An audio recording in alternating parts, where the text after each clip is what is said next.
Hello. So I wanted to make a video because as I work on this GranBoard 2, the more I work on it, the more I think it's going to actually come out pretty incredible. I've had this board for a long time, and this board has been in a million pieces before, twice, in fact. I won't get into how or why, but yeah, it was in pretty rough shape at one point. And then I fixed it with crazy glue. And then just over the years, also, like, the 20 was just decimated, just from playing. If anybody has had one of these boards, you know that this was the worst idea for a number ring ever. Spider's been replaced. Spider's in great condition, actually, but it was replaced when the board was originally broken, which was, I want to say, like 2016, maybe 17, and it's now almost 2024. It's the end of December 2023. So there were spots on the board where it was broken through. So, like, here is a seam. And today what I did, because I originally had crazy glued everything, and you could see, like, the crazy glue welds. So I went through and sanded this board down because I'm going to be giving it to my my stepdaughter, I guess you could say. It's my girlfriend's daughter. And I didn't want to give it to her in the condition that it was in. So, yeah, so here's another. This was another crack and weld right here. So essentially this whole piece of the board, like right here, was broken off originally. And right now what you see is actually just some epoxy that I've put in, because there was a divot here, if you guys know. So on the underside of these are these support posts, and I'm missing quite a few because they were broken off in the original. Oh no, I'm missing what, 1, 2. I say missing, I actually have them still. I just haven't reattached them because they're not going to be that essential, or that supportive. And if you can see also where the spider usually disconnects from the board, there was a number of places where where it connected, like here, in fact, like right there. See, those posts are gone. So essentially what I had to do was permanently adhere the spider or the number ring to the board. And oh yeah, so that's right. So the spider and the number ring. That's right. The number ring was part of the spider. So no, this spider was actually never replaced. Now that I think about it, yeah, I never had a new number ring.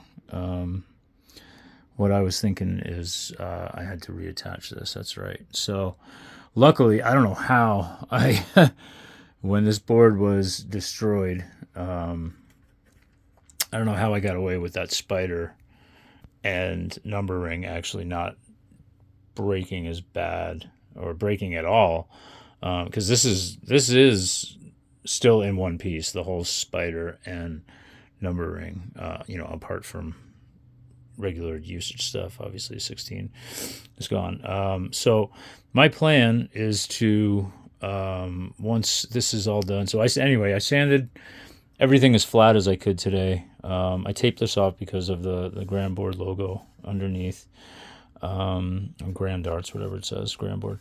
And this spider and outer case are going to be painted red with this gloss enamel, and that's what the recipient wanted, is black and red. And then I was thinking, like, because this is horrible, and it's really hard to do anything with this. So my plan is to go in with cutting wheels on my Dremel and take these numbers off flat, as flush as I can. So essentially it'll look like, basically like that, but I'll do it on purpose on all these numbers, which will leave me a flat enough surface with some holes where I can go in. And I found some carbon fiber tape that I'm going to, it's 2-inch tape. This is a 1.25-inch gap. It's 2-inch tape. And I'm going to go around and fill this channel and then overlap a little bit somewhere with 2-inch tape, heat it up and make sure that it follows the curve. And then when that's down, I'm not going to push it into the holes. I need it to basically act as a channel or a trough. And then I'm going to pour. Well, once that's down, actually, I found some sticky, just circular vinyl numbers. They're black circles with white numbers in them, so it should blend into the background pretty well. I could actually even go with a black gloss and not do the carbon fiber, which is what I may end up doing because of what I'm going to do next, and that is to pour epoxy over the numbers, the stickers, and the tape. And then once the epoxy cures, then I'm going to go around and just trim off the excess. Because when you lay this flat, this is actually a level surface, which is super helpful. So I can see. That's a nice thing about this design, is that it levels off right there. So that should work, and that should also add not only strength, a little bit of weight, but these boards are pretty rugged. I'm not too worried about the weight. If anything, it's gonna certainly help the board, not hinder it. And it'll look good. The spider's gonna be red, so it'll have red, black, clear black, clear glossy black, because it'll have the black underneath and then the epoxy.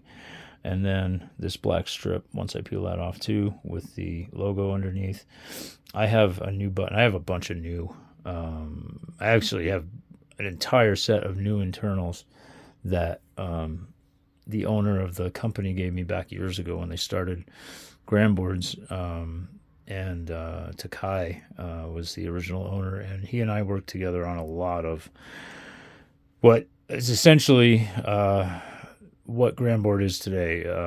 In fact, I came up with the I don't know if you believe it or not, but it's the truth. But I came up with the refresh button in the waiting room. Back in the day, you used to have to actually back out and go back in to see who was in the room or if the room had changed. So that was a huge pain in the ass. And I was like, listen, man, why don't you just have your devs put a refresh button in? And yep, so that was my suggestion. I'm sure someone would have gotten around to it eventually, because it was a massive pain in the ass. But and there are a few other things, a few internal design things that he and I came up with to help keep the boards, from knocking out your Bluetooth constantly. I mean, these in the initial days, these boards used to knock out almost every time you hit them. Anyway, I digress. So this will be, I guess, just the first of I don't know how many videos. Hopefully not too many, because I think once this is done and I get those parts in and the supplies, I'm going to get working on this. I hope to have it done soon and breathe some more life into a board that should have been dead many, many times and lives on. So we'll keep you up to date, and hopefully if there's anyone out there that can benefit from this, let's hope that it works out well. Even if you just have the problem with your numbers getting bashed to smithereens. Maybe we can come up with a better way and get those boards lasting as long as they can. Because in my opinion, the GranBoard 2 is the GranBoard of all. It's got far less issues other than physical issues. But if you can take care of those, man, this thing will go and go and go. And I know because this thing was in a million pieces. I'll try to drag out the photo of what it looked like on the floor. And honestly, there was no way I thought that the thing would ever work again. I did have to replace stuff like the switch matrix that was torn, but surprisingly, I think one bed broke, and I had a replacement for that already. Takai had sent me a bunch of stuff. He sent me switch matrices. I think I might have replaced the spider. I'm not sure. He sent me so much stuff in the beginning. It was enough to make like 2 or 3 boards if I had the case. I know that, but it's the original case. There have been internals and whatnot that have been changed, and I've got a box full of stuff. Like I have 3 motherboards and different variations and marks, and yeah. So, all right. Well, I'm gonna shut up, and hopefully next time you guys see an upload about this board, it will look a lot different. So, all right. Happy New Year. Take care.